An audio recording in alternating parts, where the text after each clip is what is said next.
I teach MBSR in Portland, and one of the questions that I have for you in the training of MBSR teachers, there's been a growing sensitivity to trauma-sensitive guidance in guiding practice.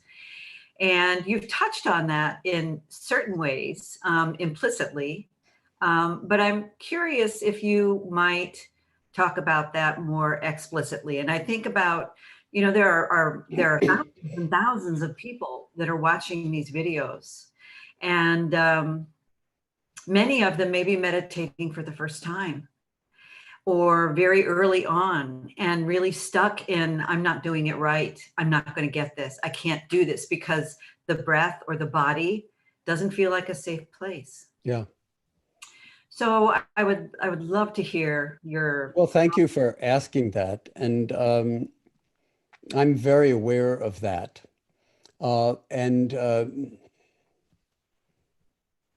So I don't know if you've heard it, but I'm not just focusing on the breath and the body, but on a whole range of different kinds of potential for experience. I welcome the kind of orientation that David Treleaven has given us in terms of sensitivity to people who have had really horrific traumatic experiences, who might be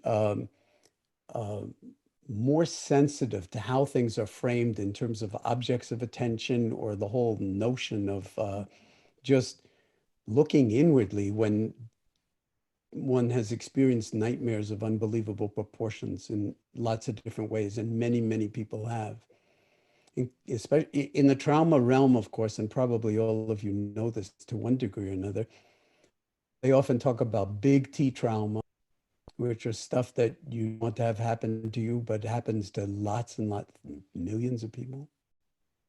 And we're in a position where, I mean, this COVID-19 is creating traumas beyond belief of all sorts of kinds, including economic, social, justice traumas, everything, and illness and death.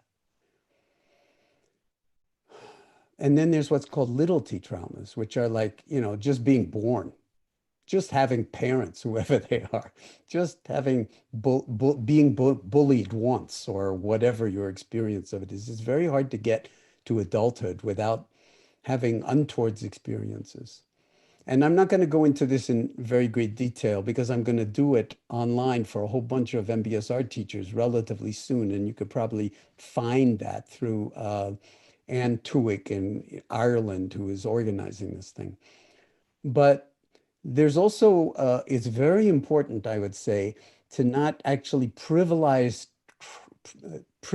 trauma and put it someplace where you then approach people as if they might be so sensitive that you have to bend over backwards to not be real yourself, and then thread certain kinds of needles because you're afraid of what would happen if you did trigger some kind of reactivity. And my particular view is, like, an MBSR teacher has to be ready for anything, trust in your own good nature and good intentions in even potentially triggering some kind of intense trauma reaction, and then be ready to handle that. And I think you're in much better stead if you do that as a kind of foundation for the trauma sensitive MBSR that people are beginning to learn and incorporate. But if you just do it from that kind of a framework, that's actually undermines this non-dual, open-hearted, put out the welcome mat for absolutely everything, including severe trauma. And that's actually been my experience as I've kind of leaned into David Treleaven's work and some other training opportunities. That whole piece came really alive for me, that's already been here for the time that I've been teaching. I've been meeting this without this specific guidance. And well, good for you. I'm glad to hear that, because it's fundamental. And I find as a teacher to step back and rely on that sense and that knowing, just to meet someone that doesn't put them in a box or a place.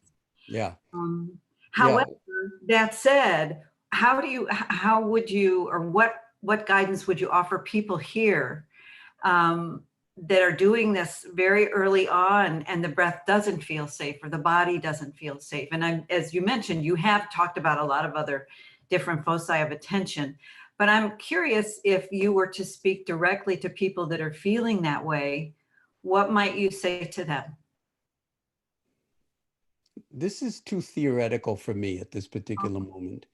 If someone were to actually, arise on the screen, and then I would go through that with them. But I don't really want to visit this as a theoretical, because in some sense, disempowers all of us to get into that headspace around sort of clinical approaches to particular kinds of things.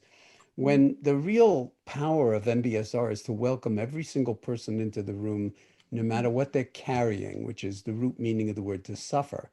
And everybody who comes to MBSR is suffering in one way or another. That's like the magnet to a dukkha magnet, drawing people who are suffering. And I don't want to turn MBSR into a caricature of itself by scripting out how you would approach this particular clinical picture, that particular, because as soon as you do that, you, the MBSR teacher, are in your head doing some kind of analytical calculation around how not to trigger something in the other person, and you actually dehumanize them in the process of doing that. So I think that this is something where every single person has to find their own comfort level in how to recognize the profound generosity of this practice, which sometimes looks really, really tough. Okay. And in some traditions, they emphasize that kind of toughness a lot more than softness. Mhm. But my feeling is attached to toughness, attached to softness, dualistic. Mhm. Okay, just what we were talking about before. So non-attachment is the only way to go, and that means non-attachment to your cognitive ideas about other people's trauma. And that doesn't mean that you can't learn as much as you can about the nature of trauma, especially if you have been blessed not to have that much of it yourself. And then trust in your own heart rather than some curriculum that anybody wrote, whether it's me or David or anybody else. Mhm. Yeah. That's kind of the spirit of MBSR, and it's been that way from day one. Yeah, and that's really where I've landed with this, realizing that the more that I was getting pulled into studying and analyzing this, the more it felt like I was compromising how I was meeting the moment with Well, participants. see, see that makes me smile and is music to my ears because it's confirmation that it's the right way to go to trust uh, yourself and to trust in emergence of whatever arises in the present moment and not script it in advance, but to study and exercise the muscle of heartfulness, mindfulness and heartfulness, the same thing. Okay. So compassion, clarity, hearing, often pain, even if the pain is hidden, sensing it, and then approaching it intuitively in ways that honor the, let's say, Buddha nature of every single person in your class, including your own. So Right. thank you for that.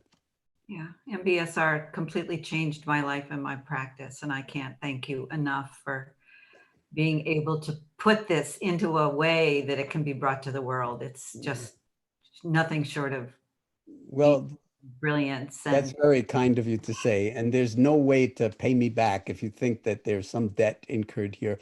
But the no. only way is to pay it forward. Mhm. Okay. And that's really what we're all doing anyway. Right. Thank you. Thank you.